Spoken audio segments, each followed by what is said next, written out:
തമിഴ്നാട്ടിൽ വിജയുടെ ടി.വിക്ക് ഏറ്റവും വലിയ ഒറ്റകക്ഷിയാണ്. ഇന്നലെയും ഗവർണറെ കണ്ടിരുന്നു. സർക്കാർ രൂപീകരിക്കാനുള്ള അവകാശം അത് ഉന്നയിച്ചു. ഇന്നലെയും ഗവർണർ അദ്ദേഹത്തെ തിരിച്ചയച്ചു. ഇന്നും അദ്ദേഹം ഗവർണറെ കണ്ടു. വീണ്ടും അദ്ദേഹത്തെ തിരിച്ചയച്ചിരിക്കുകയാണ്.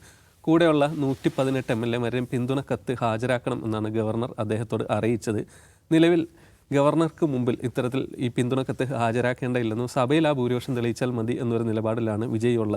ഇനി അതിൻ്റെ ഒരു നിയമവഴിയിലേക്ക് അദ്ദേഹം നീങ്ങുമെന്നാണ് വിവരം. ഇതോടൊപ്പം തന്നെ ഗവർണറെ ഇത്തരം ഒരു നീക്കത്തിനെതിരെ അവിടെ നിന്നുള്ള DMK ആകട്ടെ, CPI ആകട്ടെ, TVK ആകട്ടെ ഉള്ള ബാക്കി കമൽഹാസൻ്റെ പാർട്ടി അടക്കം രംഗത്തെത്തിയിട്ടുണ്ട്. ഗവർണറെ ഇത്തരത്തിലുള്ള ഒരു ശരിയായ നിലപാടല്ല ഇതെന്നുള്ളത് നമുക്കറിയാം.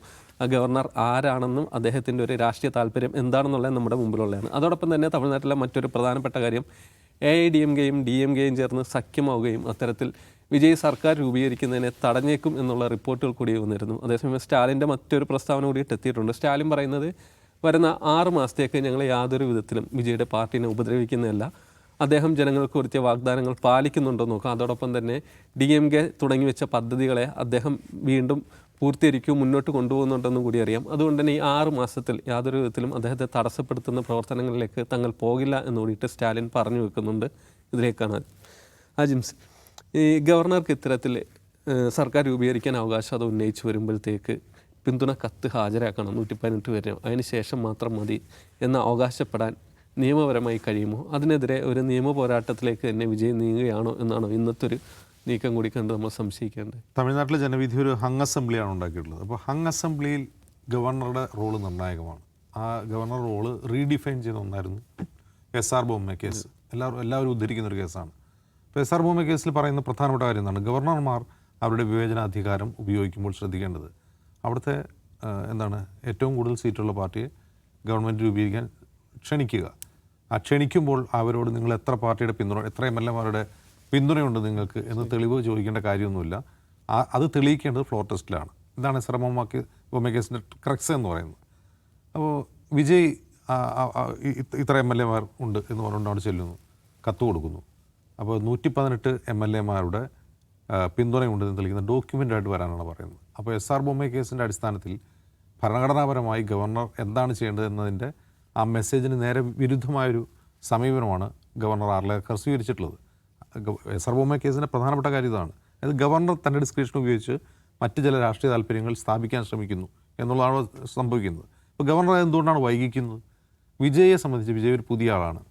പുതിയൊരു രാഷ്ട്രീയ നേതാവ് എന്ന നിലയിൽ അദ്ദേഹത്തിന് ഒരുപാട് കക്ഷികളുടെ ഇനിയിപ്പോൾ എത്ര സീറ്റ് വേണം? 4 സീറ്റ് കൂടെ. കോൺഗ്രസിന് 4, 5, CPM, CPI ഇനി 5 സീറ്റ് കൂടി വേണം. അപ്പോൾ CPM, CPI ചേരാൻ സാധ്യത കുറവാണ്.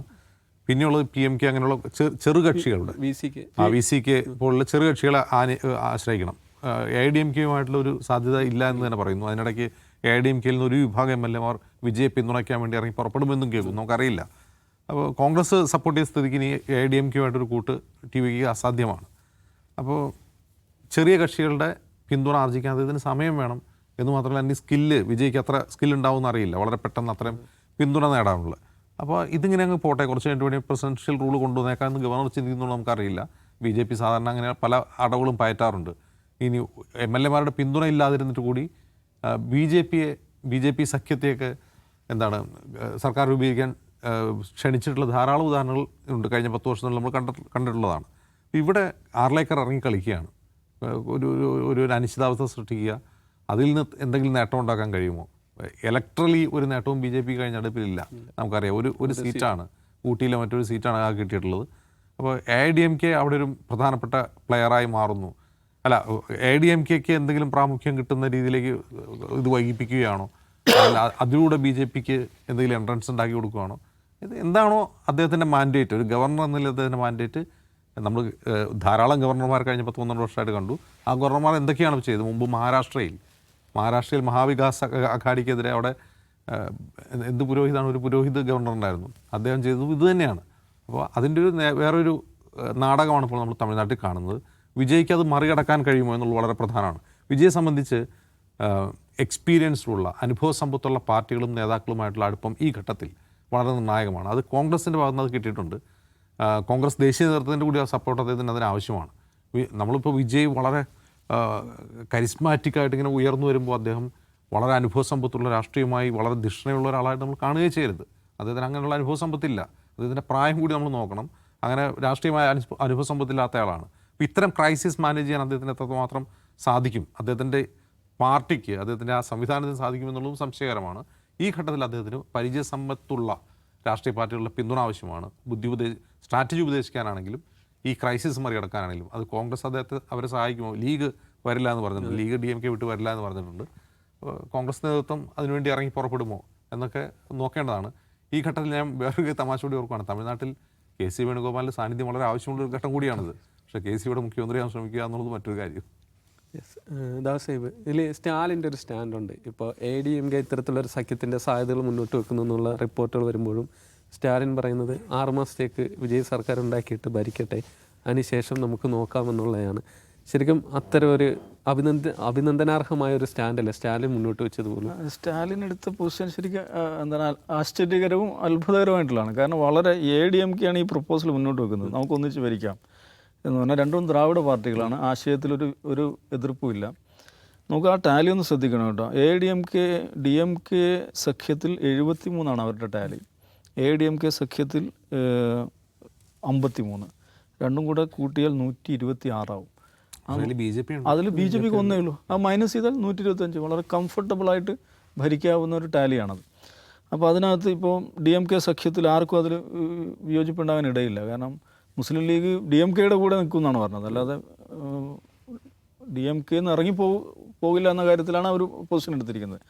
അപ്പം ഇവർക്ക് DMKയുടെ 59, കോൺഗ്രസിൻ്റെ 5, പിന്നെ കോൺഗ്രസ് പോയി എന്ന് വിചാരിക്കാം. ഓക്കെ, കോൺഗ്രസ് TVKയുടെ കൂടെ പോയി, അത് കഴിച്ചാൽ 120 സീറ്റുണ്ട്. അങ്ങനെ കംഫർട്ടബിളായിട്ട് ഭരിക്കാവുന്ന ഒരു ടാലി അവിടെ ഉണ്ട്. അപ്പോൾ അങ്ങനെ പ്രപ്പോസൽ ADMKയുടെ ഭാഗത്ത് നിന്ന് വരുമ്പോൾ ഇല്ല, ഞാനതിനില്ല എന്ന് സ്റ്റാലിൻ പറയുന്നുണ്ടെങ്കിൽ അത് ഗംഭീരമായിട്ടുള്ള നിലപാടാണ്. കാരണം അത് അദ്ദേഹം പറയുന്നത് പോപ്പുലർ മാൻഡേറ്റിന് വിരുദ്ധമാണ് എന്നുള്ളതാണ് പറയുന്നത്.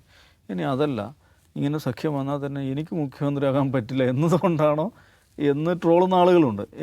എനിവേ അത് വരും. പക്ഷേ അദ്ദേഹം പബ്ലിക്കലി പറഞ്ഞ കാര്യങ്ങൾ നമ്മളിങ്ങനെ തട്ടിക്കൂട്ട് പരിപാടിക്ക് നിൽക്കേണ്ട. കാരണം മാൻഡേറ്റ് ആർക്കാണ്?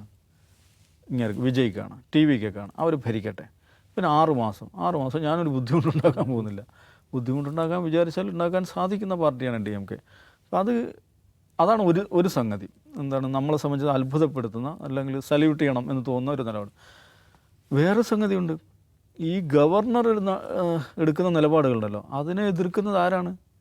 വിജയിയേക്കാൾ അതിനെതിരെ ശക്തമായി രംഗത്ത് വരുന്നത് ഇവരാണ്. DMK വരുന്നു, CPI വരുന്നു, CPM വരുന്നു. നിങ്ങൾ ചെയ്യുന്ന പണി ശരിയല്ല കേട്ടോ എന്ന് ഗവർണറോട് പറയണം. കാരണം അങ്ങേരും മത്സരിച്ചു, ഏറ്റവും വലിയ ഒറ്റക്കക്ഷിയായി. ആൾക്ക് ഇന്നല്ല നാളെയല്ലേ BJP ക്ഷണിക്കുമെന്ന് ആർക്കറിയാം. ഒരു സീറ്റുള്ള BJP സംഭവിച്ചുകൂടായില്ല കേട്ടോ. അപ്പോൾ അങ്ങനെ ആ മനുഷ്യന് സത്യപ്രതിജ്ഞ ചെയ്യാനുള്ള അവസരം ഒരുക്കി കൊടുക്കും. ഫ്ലോർ ടെസ്റ്റ് അയാൾ നടത്തിയ അത് അയാളുടെ റിസ്ക്. അതിലെന്തെങ്കിലും ഗവർണർ എന്തിനാണ് അതിൽ ബേജാറാവേണ്ട കാര്യം? അത് വിജയ് നോക്കിക്കോളും. അപ്പോൾ അതുകൊണ്ട് ഗവർണർ അനാവശ്യമായി ഇടപെട്ടുകൊണ്ടിരിക്കുകയാണ് എന്ന ശക്തമായ നിലപാട് സ്വീകരിക്കുകയാണ്. ഏത് TVK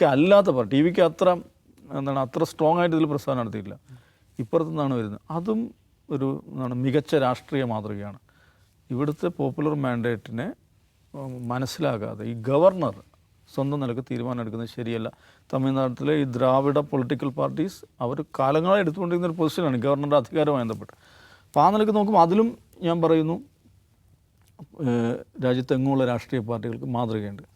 ഇനിയിപ്പോൾ നമ്മൾ കാണണം, ഒരു പക്ഷേ അജിംസ് പറഞ്ഞ പോലെ ഗവർണർ വിചാരിക്കുന്നുണ്ടാവും ഈ അനിശ്ചിതത്വം നീട്ടി കൊണ്ടുപോവുക, ഗവർണർ ഭരണം 6 മാസം ഒരു ഗവർണർ ഭരണം സുഖമാണല്ലോ. ഗവർണർ ഭരണം എന്ന് പറഞ്ഞാൽ അങ്ങേരും ചീഫ് സെക്രട്ടറിയും ചേർന്ന് ഭരിക്കുകയാണ്. അസുലഭാവസരല്ലേ?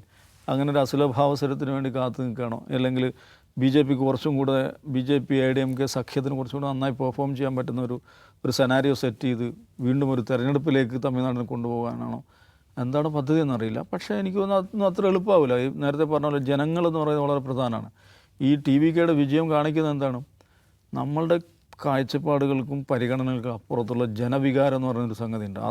അത് പൊട്ടി ഒലിക്കാൻ തീരുമാനിച്ചു കഴിഞ്ഞാണല്ലോ അതിനെ പിടിച്ചു നിർത്താൻ പറ്റില്ല. അതുകൊണ്ട് ഗവർണർ ഈ SR ബൊമ്മ കേസ് വളരെ പ്രധാനപ്പെട്ട റെഫറൻസാണ്. എല്ലായിടത്തും ഇതിൽ റെഫർ ചെയ്യപ്പെടുന്നതാണ്. അദ്ദേഹത്തിന് ജനങ്ങൾ വോട്ട് ചെയ്ത് വിജയിപ്പിച്ചിരിക്കുന്നു. ഫ്ലോർ ടെസ്റ്റ് എന്നുള്ളത് ദാറ്റ്സ് ഹിസ് റിസ്ക്. അദ്ദേഹത്തിൻ്റെ ഉത്തരവാദിത്തമാണത്. അല്ല, അദ്ദേഹം ചെയ്യട്ടെ, കാര്യങ്ങൾ നടക്കട്ടെ എന്നാണ് സാമാന്യമായിട്ട് ജനാധിപത്യ ബോധമുള്ളവർ തീരുമാനിക്കുന്നത്. സർക്കാർ രൂപീകരിക്കാൻ അനുവദിക്കാതെ വിജയിനെ ഇത്തരത്തിൽ ഗവർണർ വലക്കുന്നത് എന്തിനാണെന്ന് വരും ദിവസങ്ങളിൽ വ്യക്തമായേക്കാം.